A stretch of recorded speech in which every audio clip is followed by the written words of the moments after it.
Hi, welcome to my channel, Pensive. Tonight I will tell you a very interesting story. Listen and relax. You step through a pair of golden doors so silent they seem embarrassed to squeak.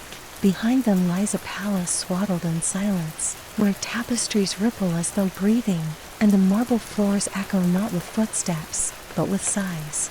Here, in the very heart of a kingdom that no longer remembers what sunrise looks like, an emperor rules without ever opening his eyes. You'd think he'd be dethroned by now, or at least nudged awake for a cabinet meeting. But no, the sleepy emperor, yes, that's his actual title on the coins, robes, and surprisingly tasteful pajamas, has ruled from bed for over 4 decades. And the strangest part? His kingdom flourishes, or, at the very least, it sleepwalks gracefully along. So, before you get comfortable, take a moment to like the video and subscribe, but only if you genuinely enjoy what I do here. Let me know where you're watching from, and what time you've curled up to listen.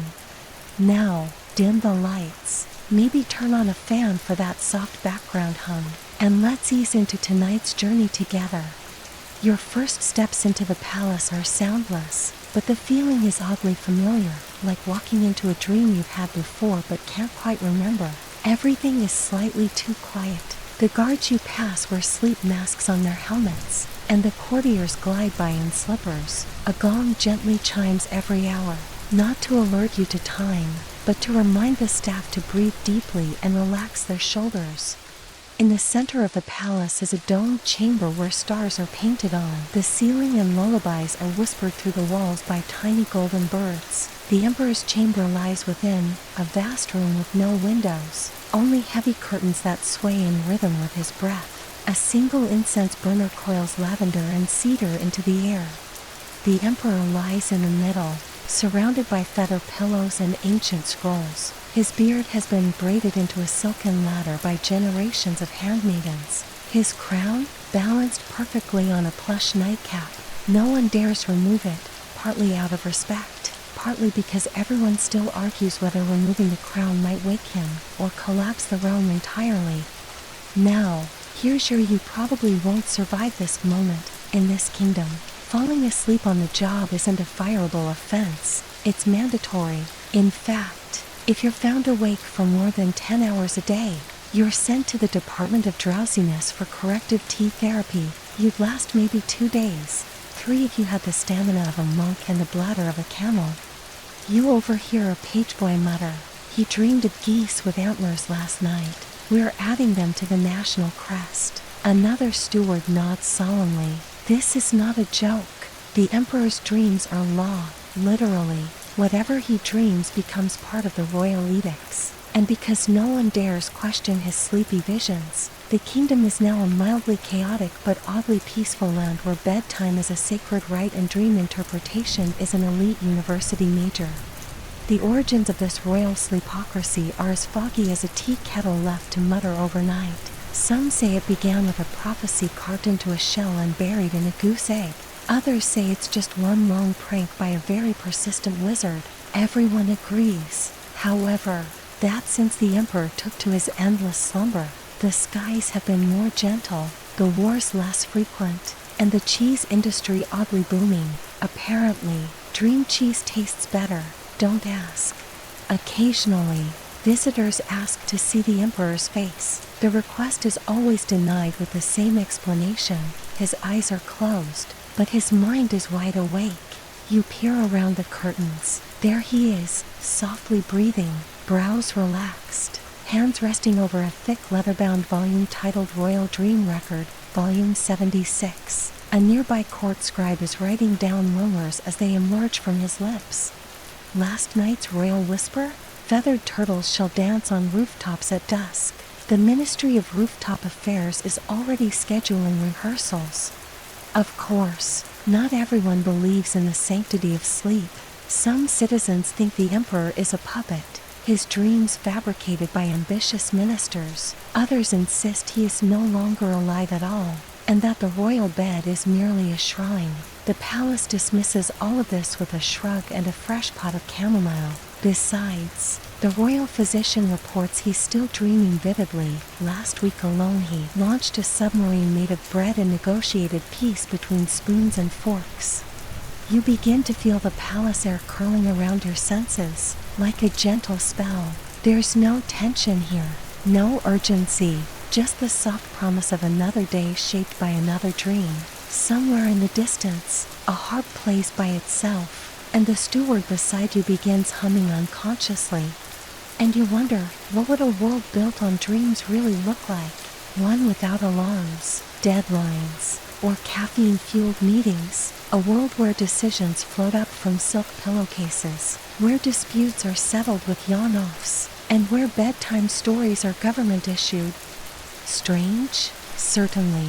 Sustainable? Somehow, yes. And so, in the quiet warmth of this slumbering palace, you settle beside the dreamers, the scribes, the whispering curtains, and the emperor who leads without lifting his eyelids. You weren't there the day the sleepy emperor was born, but if you were, you would have heard nothing. No screams, no midwife instructions, not even the usual clatter of worry, just a long, drawn-out yawn. The legend says he entered the world as if he were waking up from another one. His mother, Queen Heliana, a regal figure known for her thunderous sneezes and elaborate tea sets, declared upon seeing her newborn son, "He's dreaming already." She wasn't wrong. The infant had his eyes closed for nearly 10 hours after birth, only to finally stir, not from hunger or discomfort, but to stretch, sigh contentedly, and fall right back asleep. Nurses wrapped him in 7 layers of cloud-colored linen, which gave him the nickname Cloudling.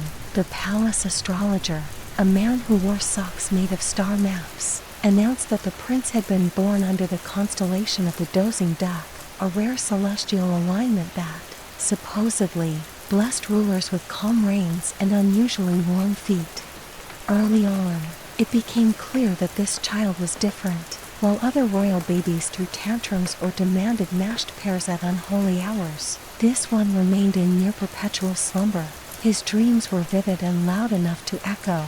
You know that feeling when someone talks in their sleep and reveals more than they mean to? Multiply that by royal status, and you've got a problem, or a policy generator, depending on your perspective. At age 3, he muttered in his sleep, "More fish should fly," and so they did. Royal engineers devised kite-like harnesses for trout and released them during festivals. Did it work? Not really, but people clapped politely and said, "Ah, innovation," before eating grilled trout as the event's finale. By 5, he was no longer carried around in arms but by a floating bed designed by a sleepy artisan named Vark, who claimed that wheels were too awake. The bed, made of driftwood and moon thread, glided slightly above the floor, and it followed the boy's breathing patterns. If he sighed, it turned left. If he chuckled, it rotated clockwise. The court agreed this was much more elegant than walking. The boy's father, Emperor Halion III, tried hard to instill a sense of tradition in him. Grand banquets, lion taming lessons, even compulsory pigeon watching, but the child showed no interest. During one overly ambitious swordplay tutorial, the boy rolled over in his sleep, whispered "too sharp," and the next day, all royal swords were replaced with ceremonial spoons. Everyone still argues whether the emperor's prolonged naps were magical, medical, or merely magnificent laziness. Some scholars blamed a genetic hiccup. Others believed he was a vessel for divine dreaming. The monks from the Abbey of Perpetual Stretching claimed he was a wanderer between waking, while the neighboring kingdom of Everwake just rolled their eyes and installed more lanterns. One particularly memorable incident occurred on his 6th birthday, when he briefly awoke, stared blankly at his cake, which was shaped like a goose riding a cloud, and said, "Let the chickens attend school." No one knew what it meant. But 6 months later, poultry training centers popped up across the countryside. Chickens, it turned out, were better at reciting multiplication tables than anyone expected, or maybe the villagers were just very polite. As he grew older, his dreams grew longer and stranger. His attendants learned to listen more carefully. His whispers, sometimes clear, sometimes poetic nonsense, were gathered into scrolls and read aloud each morning. Some were ignored. Build a castle of spaghetti in the West was logistically unwise. Others were implemented with surprising success. Plant lavender by the bridges led to a dramatic drop in road rage and goat collisions. Of course, being a child ruler who rarely opened his eyes presented some challenges. During one coronation rehearsal, the crown slipped sideways onto his nose. The royal seamstress made adjustments, and from that day on, all ceremonial headwear included elastic straps and lavender-scented padding for comfort. Function over form, one of his earliest legacies. Despite his unconscious state, he wasn't a passive figurehead. The court learned that when he frowned in his sleep, storms often followed. When he smiled, merchants had unexpectedly good luck. One week, he murmured roundness brings peace, and circular architecture became mandatory across the capital. Suddenly, all the buildings had domed roofs, circular windows, even round doorways. That winter, snowdrifts slid off effortlessly. Coincidence? Maybe, but nobody complained. The boy's dreaming influence grew so strong that, by age 10, people came from distant lands to offer him sleep-inducing gifts, enchanted pillows from the Featherlands, lullaby flutes from the Silver Dunes, a goose that snored musical notes. It was later appointed royal sleep goose and given its own velvet robe. You begin to realize something. This wasn't a kingdom tolerating his slumber. It was a kingdom adjusting to it. More than that, it was thriving in it. Crime dropped, too tiring. Poetry soared, soothing, and diplomacy happened over midnight cocoa instead of duels. Even the tax forms were redesigned to be soft on the eyes and lightly lavender scented. But the most surprising part? He wasn't isolated. The boy grew up surrounded by people who didn't need him to speak, stand, or decide anything with a signature. He was the nucleus of a slow-motion universe, a calm gravitational pull that brought out the quietest, kindest parts of his people. And all the while, the boy slept. You're now familiar with the palace where slippers outnumber boots, and where every window has curtains, not for privacy, but to dim the light just enough to encourage daydreaming. But what really keeps this kingdom running isn't its feather-stuffed infrastructure or herbal nap stations. It's the velvet curtain government. This is not a metaphor. The government literally meets behind a thick velvet curtain in a chamber adjacent to the emperor's bedchamber. The curtain muffles the royal snoring, barely, and it's here that ministers interpret the emperor's dreams into policies. The dream scribes sit on 4 cushions arranged in a gentle spiral. Every morning, the chief scribe reads aloud the previous night's transcript. Sometimes it's straightforward. The emperor dreamt of bridges made of pastry. Other times it's open to interpretation. He said spiral, spiral. The owls have clocks, twice. Here's how it works. If the emperor says, "Let the sea rise gently," the Ministry of Agriculture adjusts irrigation policies. If he murmurs, bananas whisper secrets. Security protocol is enacted at banana imports. Everyone still argues whether this is visionary leadership or bureaucratic improv theater, but the system works, somehow. The ministers are chosen not for political cunning or family pedigree, but for their ability to nap well. Dream sensitivity is a job requirement. One candidate was rejected for being too alert. Another got the job after he correctly guessed that the emperor's dream about milk lightning referred to an upcoming dairy surplus. These ministers don't just make policy, they hold interpretive debates. Picture this, a room full of officials in embroidered robes sipping warm pear juice while discussing whether the emperor's vision of clouds wearing boots signals a weather shift or a warning from the gods. One official suggests new umbrellas. Another proposes adding stalls to temple roofs. A third, slightly sleep-deprived minister suggests encouraging clouds to go barefoot. Some debates go on for days. There are scheduled nap breaks every 90 minutes to prevent cognitive fatigue. Parliamentary sessions are structured into REM cycles. And yes, Dream analysts are the highest paid members of the civil service, beating out even the royal duck groomers. You might be tempted to laugh, but don't. Remember, in this kingdom, one of the emperor's sleep rumors led to a vast underground mushroom farming network that now feeds half the region. The phrase "roots nowhere to hide" was all it took. Mushrooms, as it turns out, are excellent listeners and even better economic drivers. Still, the Velvet Curtain government is not immune to controversy. One time, the emperor muttered, "Let the rivers run dry in reverse." The resulting policy? A nationwide push to install water slides in public fountains. Was it effective? Not exactly, but it did increase public morale by 67%, and that counts for something. Then there's the matter of the Council of Subtle Snores, a secretive subcommittee that analyzes the volume and rhythm of the emperor's snoring patterns. A steady snore means all is well. A hiccup snore? Emergency protocol. 1 year. A triple snort sniffle was interpreted as economic unrest, leading to the issuance of dream bonds, a currency backed by nap time, not gold. And while we're here, yes, the national currency is nap-based. The wink is worth 5 minutes of rest. A snooze is 15. Bankers literally nap at their desks to determine interest rates. Inflation occurs when people start faking naps to hoard wealth. Sound absurd? Perhaps, but their economy is shockingly stable, possibly because no one's awake long enough to panic.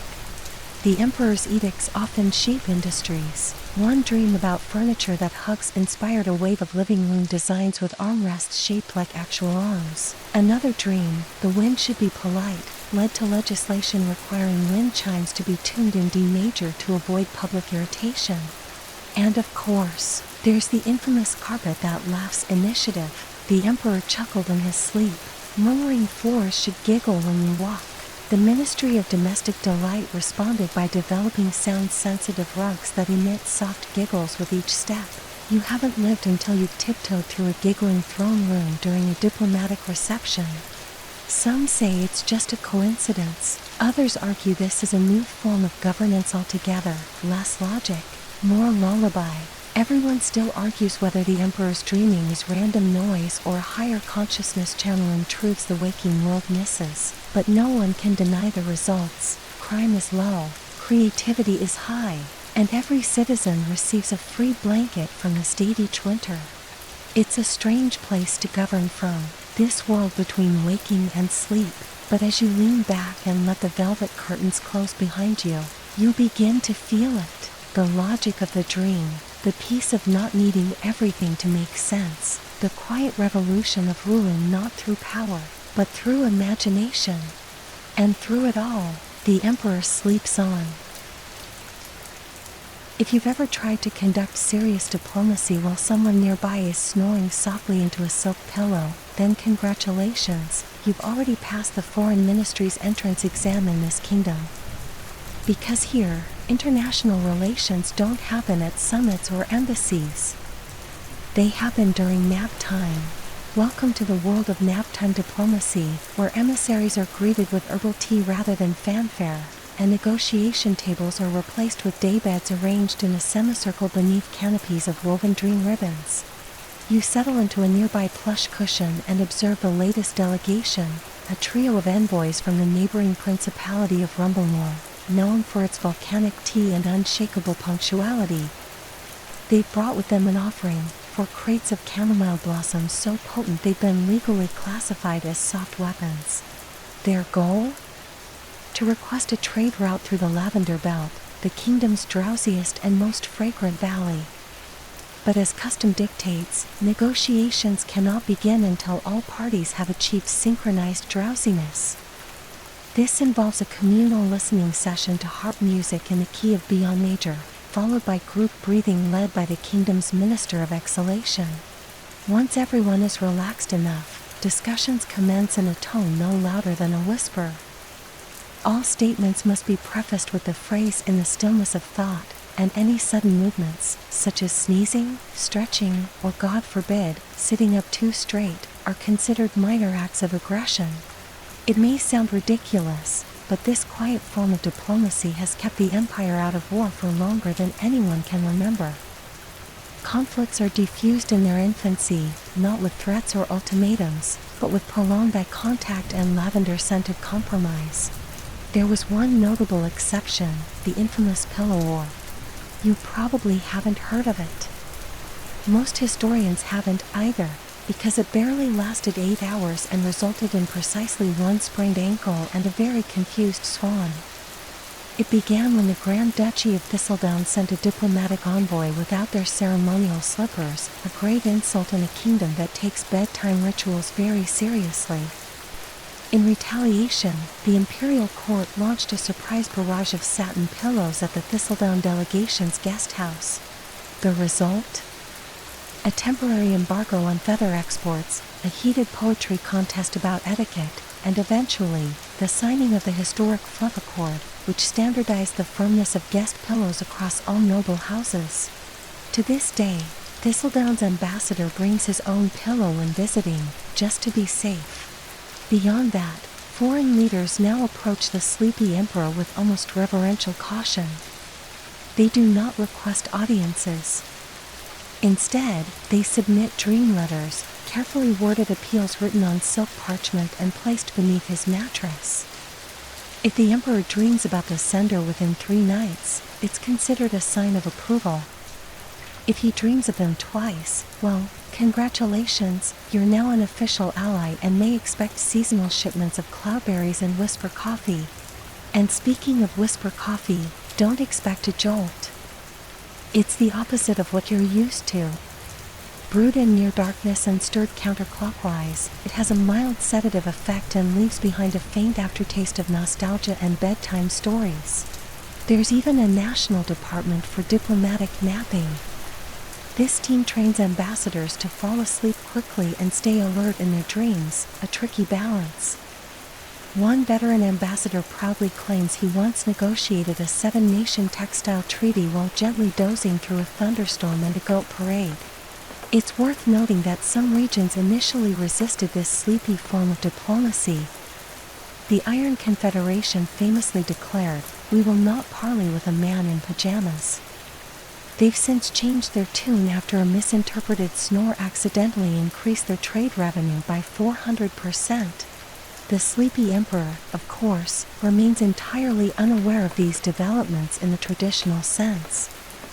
But he is, strangely, always one step ahead. After an envoy from the kingdom of Frostvine visited, his murmured dream was recorded as icicles should learn to dance slower. 2 weeks later, Frostvine proposed a cultural exchange featuring synchronized snow ballet. Coincidence? Everyone still argues whether the emperor's mind navigates a layer of diplomacy mere mortals can't access, or if his subconscious is just really good at public relations. At royal banquets, foreign guests are seated according to their REM cycle compatibility. The closer your sleep rhythm is to the emperor's, the closer you get to the head of the table. There, beneath chandeliers shaped like dandelions, discussions flow between mouthfuls of cloud custard and sleepberry tarts. There are toasts, too, quiet ones. Glasses are raised with a murmur, and the traditional blessing is, "May your dreams be accurate and your sheets well tucked." Sometimes, during these feasts, visiting leaders grow brave. They ask to see the emperor himself. They want to lay eyes on the myth. The man who leads with closed lids. The staff handles this delicately. They're escorted to a private viewing chamber, really just a cozy nook behind a silk screen, where they can observe his slumber from a respectful distance. There he lies, crowned and calm, his breath slow and steady, as if he's mid-conversation with the stars. It's humbling. And every visitor walks away whispering the same thing, "He dreamt me." As if being imagined by the sleepy emperor were more validating than shaking hands with any waking ruler. And perhaps it is. You awaken, not from sleep, but from the realization that this kingdom has grown into something more than just a political oddity. It's not just surviving under the reign of a dreamer. It's expanding. Welcome to the Empire of Blankets, as it's now fondly called by both locals and baffled cartographers. Its borders stretch wider every year, not through conquest, but through comfort. Neighboring regions keep voluntarily joining after receiving invitations from the emperor's dreams, scribbled in watercolor ink and folded into pillowcases. His most famous territorial acquisition? The Valley of Sighs. A fertile stretch of land previously ruled by feuding barons, it was annexed without a single sword drawn. All it took was one whispered decree: let the fields breathe softer. Within weeks, the barons were gifted weighted blankets and soothing lullaby scrolls. They surrendered within 2 naps. You notice the architecture changes as you travel outward from the capital. City buildings now curve like nesting spoons. No straight angles, too aggressive. Doorways are oval, windows are shaded with violet muslin, and every rooftop is designed to hold a small garden, a hammock, or both. The emperor had once murmured, "Let roofs be the new beds," and the citizens took him literally. Infrastructure has adapted too. Roads are made of compressed moss bricks that reduce noise. Street lamps emit a soft amber glow meant to mimic moonlight. And instead of traffic signs, you'll find dream poems engraved in stone, guiding travelers gently rather than commanding them. One reads, "If your steps are hurried, perhaps your heart is not. Even time is gentler here." Instead of bells or digital clocks, the kingdom now runs on nap time zones. Each region sets its own rhythm, depending on local sleep patterns. The nap meridian, running through the emperor's palace, is the only fixed time marker. Midday is simply when he exhales deeply 3 times. A few logistical hiccups have occurred. Once, 2 cities tried to host a festival on what they thought was the same weekend. Turns out, they were 3 naps apart. The result? A 2-week celebration with staggered parades and double the snacks. No one complained. Perhaps most intriguing is the economic model that has sprung up around all the sleepiness. The empire now levies what's known as the dream tax. It's not paid in coin, but in stories. Once a year, each household must submit a dream journal entry to their local archive of imagined realities. These entries are anonymized and added to the Great Dream Mosaic, a massive public mural that shifts images based on the citizens' collective subconscious. This year's dominant theme? Flying vegetables and polite mountains. The emperor, upon hearing this in his sleep, murmured, "Then let hats be optional," which, yes, led to hat deregulation across the realm. You pass a group of schoolchildren on a yawn walk, an educational tradition where kids meander slowly through parks while whispering what they imagine the emperor might be dreaming about. Some say he's on a cloud shaped like a turtle. Others believe he's having tea with a thunderstorm. No answers are right or wrong, as long as you say them in your indoor voice. Education itself has adapted. Schools teach lucid dreaming as a core subject. Creative snoozing is the arts curriculum. Physical education? That's stretch drift, a series of gentle movements paired with calming chants. Exams are conducted while reclined, with results graded based on emotional resonance rather than technical accuracy. The phrase "you failed math" no longer exists. It's now "your numbers lacked serenity." Every profession has adjusted. Bakers time their rising dough with their own naps. Blacksmiths work only during lucid dream sessions. Couriers deliver letters sealed in silk and infused with lavender oil, so even bad news feels like a bedtime story.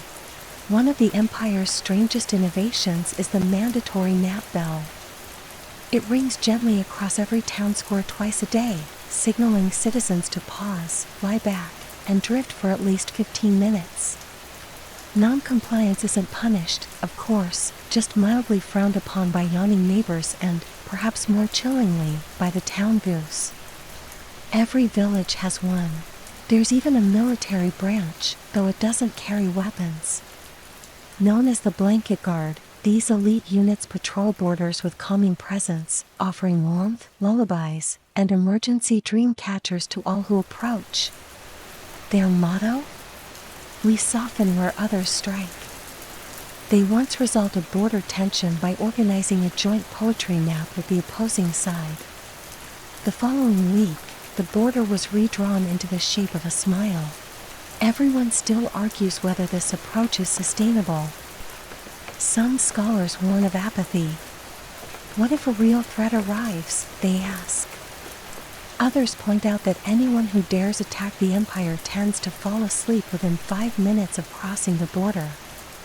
One invader famously stopped mid-charge to whisper, "I just want to lie down," before curling up in a cabbage patch. As the empire expands, so does its myth. Travelers speak of entire towns that vanish into mist by mid-afternoon. Of pillow-shaped islands drifting gently down rivers. Of night markets that only appear when someone dreams of them. And at the center of it all lies the emperor, never waking, never speaking, and yet endlessly present. His realm isn't just defined by territory, it's defined by mood. Peaceful, dream-shaped, soft at the edges. You sit on a bench that hums a lullaby when warmed by sunlight. You sip tea made from leaves that only grow in moonlight. You feel the tug of sleep, not as weakness, but as invitation. And you wonder, what if the real strength of an empire isn't in laws, armies, or ambition, but in the courage to dream? That's when you hear it. Not just a snore, not quite a whisper, but something between the two, like the sound a star might make if it were sighing. You follow it toward the royal grounds. Something's changed. Something floating? It begins subtly. The emperor, once firmly rooted in his bedchamber, now occasionally rises, not awake, but sleepwalking, and not like you or I might shuffle down the hall for water. No, the sleepy emperor floats. The first time it happened, the royal attendants thought they were dreaming themselves. He had levitated gently, still reclined, sheets draped around him like a misty cocoon. He floated up, across the velvet-curtained chamber, and paused over a council meeting, murmuring let the worms wear hats. 3 days later, the Ministry of Soil Style debuted the world's first line of biodegradable worm headwear. Since then, the Emperor's nightly voyages have become the subject of royal protocol, the Order of the Dream Tether. A select group of highly trained nap knights follows him silently to ensure he doesn't float too far, or through any stained glass windows. They wear socks that mute sound and wield padded poles for gentle midair redirection. If you see one, you'll notice the insignia, a moon cradling a slipper. No one knows exactly why he's begun moving. Some believe his dreams are getting too large for his body to contain. Others suspect it's the result of the dream mosaic's recent shift toward more vertical imagery. Everyone still argues whether this is a sign of awakening or ascension. The court scribe now wears a jetpack-shaped pillow to keep pace, jotting notes from below as the emperor mumbles things like starlight tastes like honeycomb and tell the mountains to use their inside voices. Even more unsettling, his dream orders during these floating sessions seem more precise, more timely. One night, he hovered over the agricultural quarter and mumbled, "Move the wheat west, wind wants to play." The farmers obeyed. That summer, record harvest. Once, he drifted over the Academy of Somnolent Sciences and whispered, "Teach the cats." The next day, feline enrollment began in night classes on stillness and silence. The results have been mixed. One tabby received honors for purring in minor keys. But then something odd happens. One evening, as you sit beneath a jasmine tree beside the royal koi pond, the sky goes murky, not dark, not stormy, just strange, like dusk has decided to pause. The stars blink slower. The wind exhales and doesn't inhale again for a while. The emperor's float pattern shifts. He rises higher, too high. The nap knights strain to keep their pulse steady. Scribes panic. Some ink spills, a cup of chamomile shatters in slow motion. He floats past the chandeliers, through the atrium, into the moonlight. And there, he speaks, clearly, loudly, and with eyes still sealed. The dream has grown roots, guard them well. Silence falls so deep it feels padded. The next day, no one dares interpret the dream. Instead, a hush blankets the capital. The market slows, bells don't ring. Even the geese, normally prone to philosophical honking, waddle quietly. And then, the vines begin to appear. From cracks in the palace stones, from garden paths, even from bookshelves, dream root begins to grow. Pale blue tendrils that pulse faintly with warmth, curling around doorframes and instruments and quills. They don't strangle or intrude, they just settle in, like the empire is being gently hugged by its own subconscious. Scholars rush to document them. The Department of Sleep Ecology officially declares them harmless but emotionally intelligent. Villagers begin weaving them into pillows. The vines hum softly in the key of hush. You find yourself trailing one vine all the way to the top of a watchtower. There, coiled in a soft spiral, it blooms into a single, translucent flower, shaped eerily like the emperor's profile, open-mouthed in dream. Some begin to wonder, are we all dreaming? Has the empire crossed into the liminal world? One philosopher, now known only as Janus the Blinking, suggests that perhaps the emperor's dreams have become our waking lives, and that his nightly flights are our collective prayers returning home. Others take a more practical stance. As long as the vineyards still produce, the mail gets delivered, and the geese remain clothed, there's no need to panic. Still, a quiet awe now permeates daily life. People pause more, speak softer, bake slower. The vines respond to kindness. If you hum a lullaby, they shimmer faintly.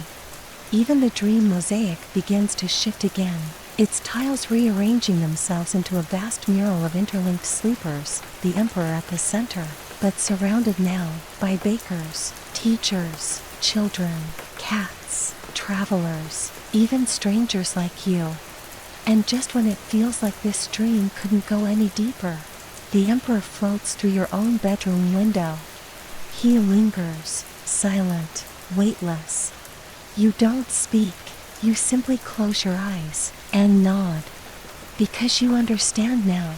You're walking now, not with purpose, but with pace slowed by curiosity and cushions underfoot. The further you travel into the heart of the empire, the more you notice it, a strange, comforting hum in the air, like the sound of someone breathing in time with the earth. You awaken, not with a start, but with a question lingering behind your eyes, like a word caught in fog. Something's shifted.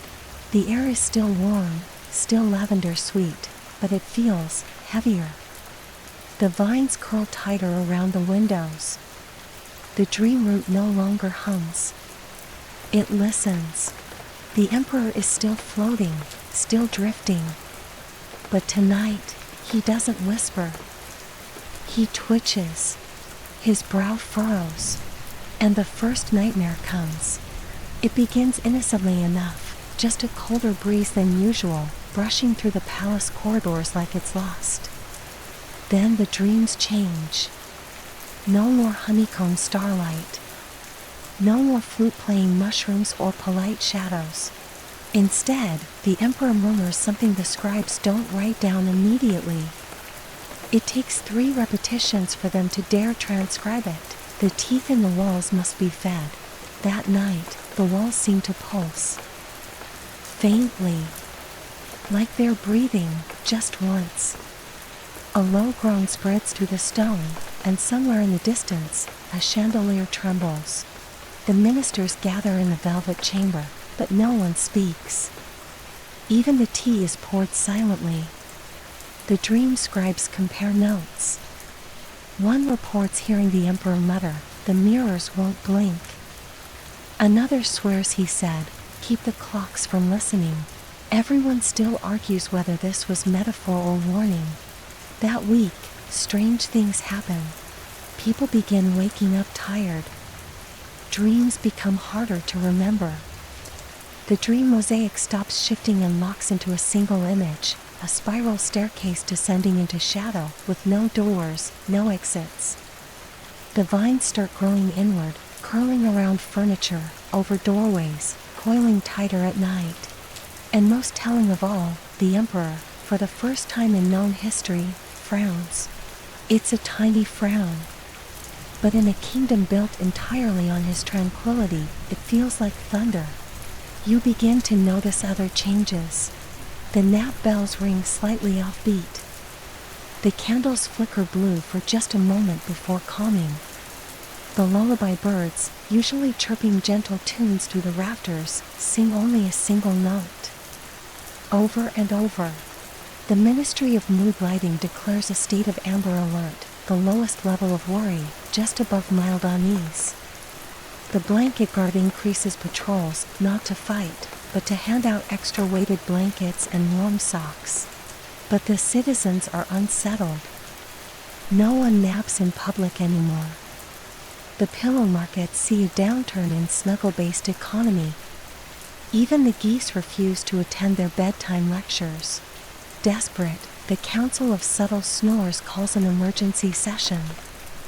Theories abound. Theory 1, the emperor had a bad batch of moon milk.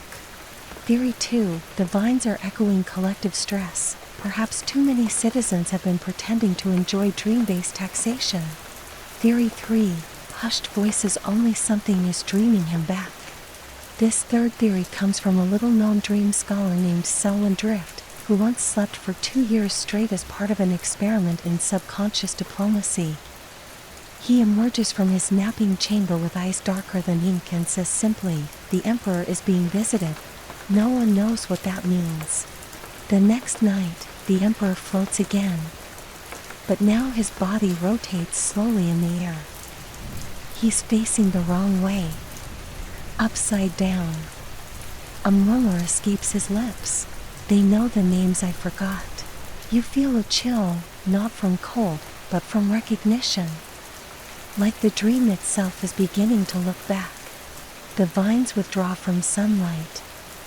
They begin to bloom at night, flowers shaped like open mouths, petals flickering like eyelids. Some say they hum in a forgotten tongue. In response, the citizens begin crafting dream charms, little bundles of herbs, soft stones, and feathers tied with thread. Children tuck them under pillows. Adults sew them into sleeves. The geese wear them as tiny vests. A new role is created, the dream shepherd, whose job is to listen to nightmares and gently walk them back into the subconscious wilds. Their uniforms are midnight blue, with buttons shaped like moons. One night, a dream shepherd named Meili enters the emperor's chamber during a particularly fitful float. The scribes are asleep. The vines part. She steps quietly to his side, places a cool hand on his shoulder, and whispers, "Come back." "We're still here." The emperor stills. His breathing evens. The vines soften. The next morning, the dream mosaic flickers, then begins to move again. Slowly. As if waking up from a long, strange sleep. But not everything resets. Something remains. The vines now glow faintly even during the day. The lullabies are pitched lower. The nap bells chime in minor key. And the emperor's murmurs, though peaceful again, contain strange new words. The dream remembers. You lie down that night with a different feeling. Not fear, but awe. The knowledge that even the safest dreams hold shadows. That peace is not the absence of darkness, but the ability to float gently through it. The palace breathes again, and the emperor smiles once more. You would think, after years of slumbered rulership, after vines that sing and blankets that govern borders, someone might try to, wake him up. And you'd be right. Enter Orvis then. A philosopher, a skeptic, and the only man in the empire who insists on drinking bitter tea to stay alert. He says, as though alertness is some heroic act. He wears shoes with hard soles that clack defiantly on the moss brick roads. He reads books standing up. He keeps his eyes wide open, even in the bath. And Orvis has a theory. The emperor's dream is elegant. He writes in one of his very unpopular essays, but perhaps it is only a dream. Perhaps we are not governed by wisdom, but by wishful sleepwalking. And perhaps we are ready to wake. Most people laugh. Softly, of course. The palace sends him a bundle of goose down as a peace offering. He burns it. Eventually, Orvis petitions the Council of Subtle Snores for permission to enter the emperor's chamber alone and speak loudly in his presence. The council hesitates. Everyone still argues whether the emperor is dreaming for us or we for him, but curiosity wins, and after much yawning debate, they agree. Thus begins the infamous trial by pillow. Not a literal courtroom drama, no powdered wigs or stern glares. Instead, Orvis must spend one full day and night inside the emperor's chamber, alone, with no books, no distractions, and one objective: speak a truth so sharp, it wakes a dreamer.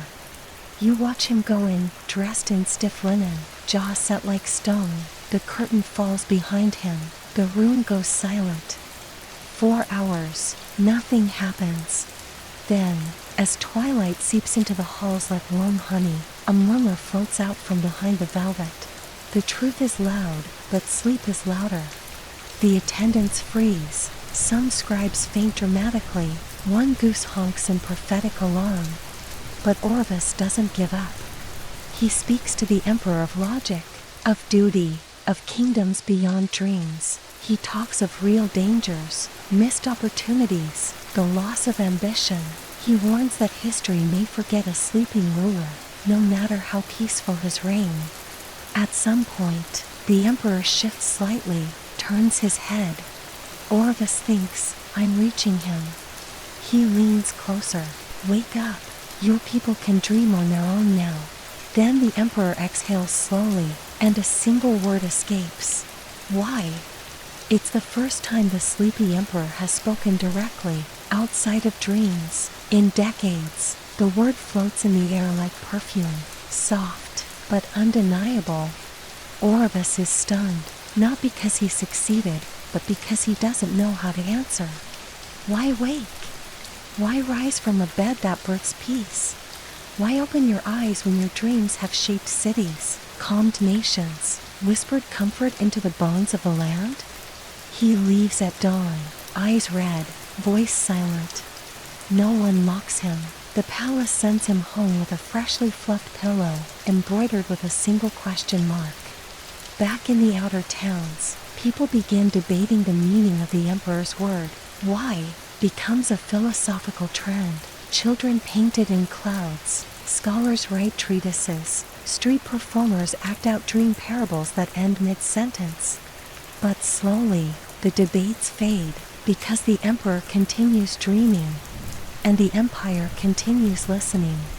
Still, not all is forgotten. Inspired by Orvis's attempt, a small group of thinkers and poets begin to explore the borderlands of sleep and waking. They call themselves the Threshold Circle, and they meet during twilight, when dreams and daylight touch hands for a moment. They don't want to wake the emperor, not anymore. They want to understand what it means to sleep with purpose. They study his murmurs like scripture, but they also study silence. They measure the exact moment between exhale and inhale. They claim that in that moment, the one just before breath returns, is a kind of awakening. One even suggests, perhaps he did wake up, just not how we expected. The emperor continues to float gently above his chamber floor. The vines around him pulse with quiet light. His murmurs are calmer now, softer, yet strangely more grounded. One night, he says, the world walks faster than it should, let it rest. The next day, the empire institutes stillness hour, a midday pause across all regions where no movement is allowed. It becomes everyone's favorite part of the day. You lie on a hillside with others, watching clouds pass, hearing the quiet rustle of vines, and you begin to feel it too, the strength and softness, the courage and rest. You realize something else as you lie there. Orvis didn't fail. He planted the question. And the Emperor, in his vast, uninterrupted dreaming, answered it, not with logic, but with legacy. It's the eve of the full moon, and a strange glow settles over the empire. You find yourself wandering through the outer district of Feathervale, where anticipation hangs in the air like misted tea steam.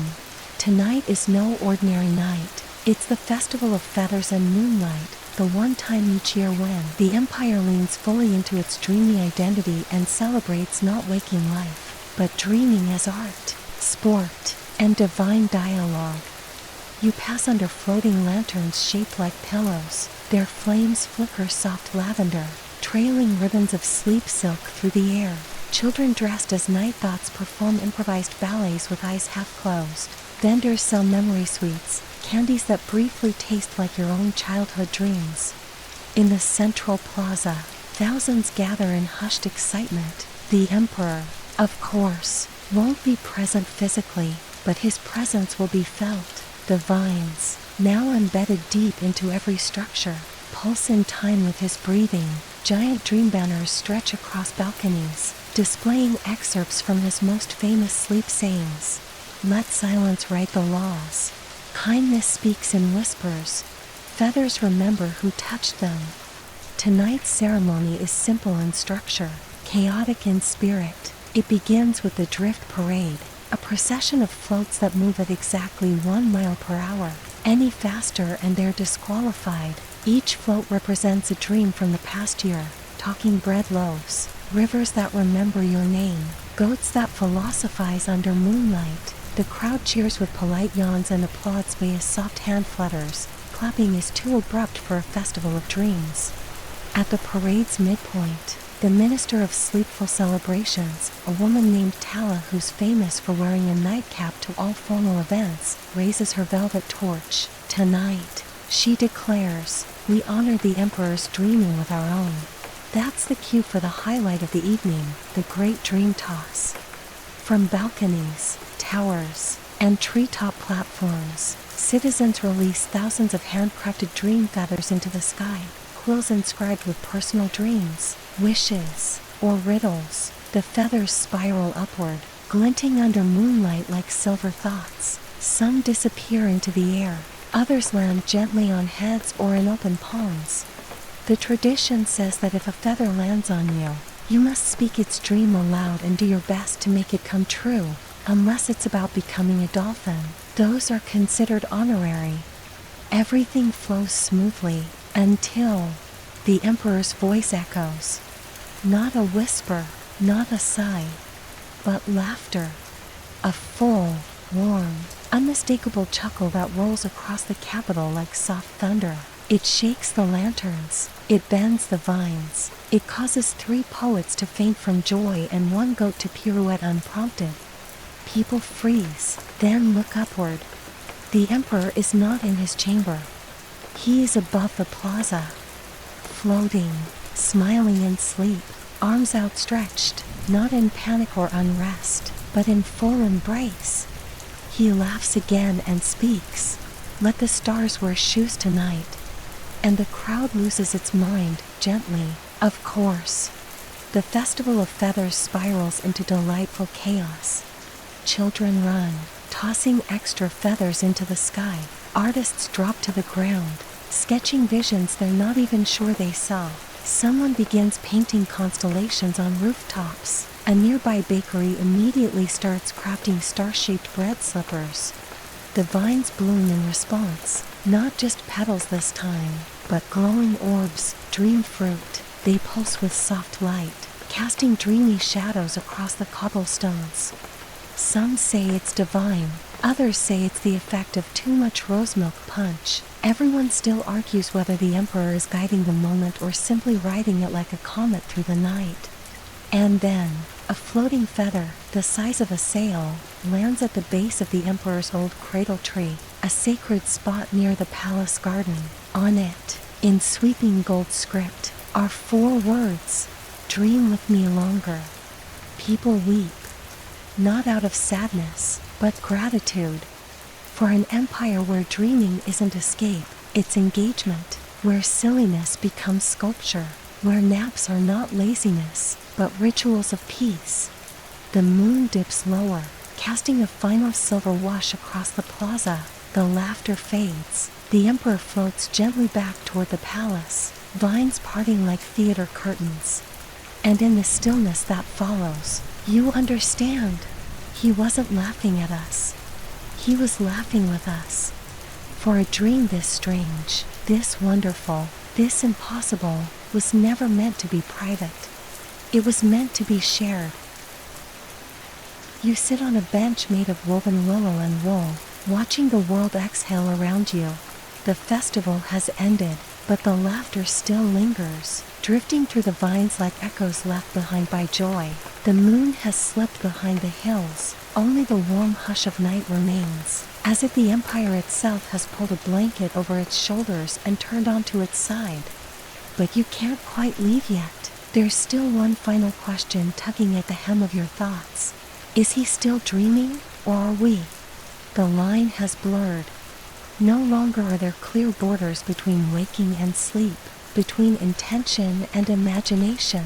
The emperor's dream has saturated the empire's soil, seeded its skies, reshaped its silence, and somehow, you've become part of it. You begin walking again, back toward the palace.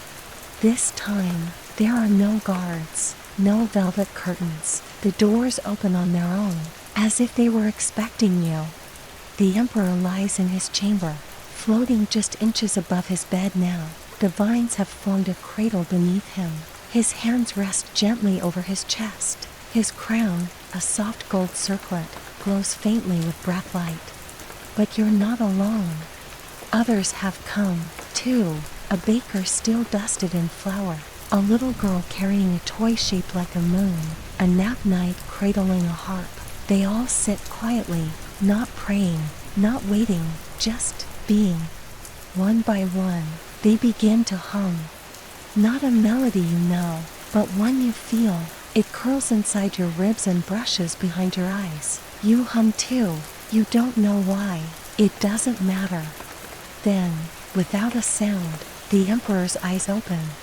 Just once. Not fully, just a blink, slow and serene, like the sun peeking above the horizon of sleep. He doesn't speak. He doesn't need to. Because in that moment, the palace brightens, not with light, but with clarity. You see it now. You always have. The emperor was never just dreaming for himself. He was dreaming with you, with all of you. The empire isn't built on slumber.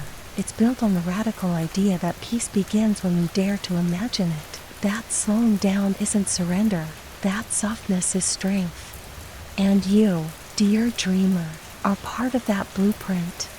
You step outside again, into the slow, gentle night. Above, the stars shimmer faintly in what might be velvet slippers.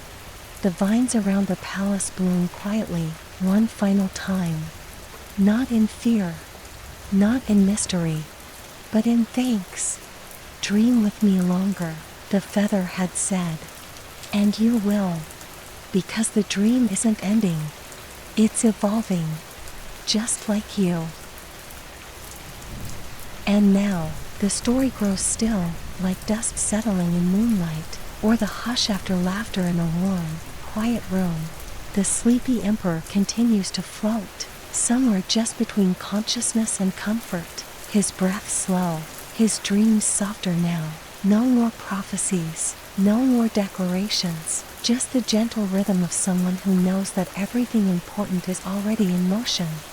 You, too, begin to drift. The vines no longer whisper, they simply rest, curling gently around doorframes and windowsills like quiet companions. The bells have stopped ringing, the candles have burned down to puddles of golden wax. Even the geese have folded their wings and tucked their beaks beneath them, dreaming of starlit ponds. Tonight, you're not just listening to a story. You are part of it. And as the world around you begins to dim, you feel no rush, no need to solve, or chase, or question, just the slow understanding that you are exactly where you need to be. Breathing softly, mind quiet, eyes heavy. Somewhere nearby, a page turns itself in the Emperor's dream record. The ink dries gently, the Empire sleeps. And so will you. Let go of your thoughts now, let them float like those feathers in moonlight. You're safe. You're soft. You're home. Sweet dreams.